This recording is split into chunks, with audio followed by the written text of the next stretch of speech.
的动机是为了能让同学们更好的理解油门在踩下后，引擎里面周边的元件是如何更好的运作的。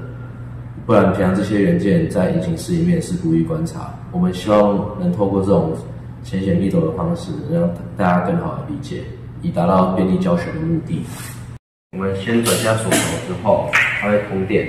通电之后，我们先踩下油门踏板，可以看到这边节气门打开了。然后在踩下油门踏板的同时，这边会显示一些有关于引擎周边的数值什么的。然后再来，这个代表是燃油泵做动的时候，如果它做动，它会亮灯。这边是这4个高压线圈，这边到这边会跳火，踩下油门时它会跳。然后这边还有4个 LED 灯泡，分别代表着喷油嘴喷油的时间。好，就这样。现在做的这个是寻找踩下油门后节气门做动，它需要产生的讯号以及波形。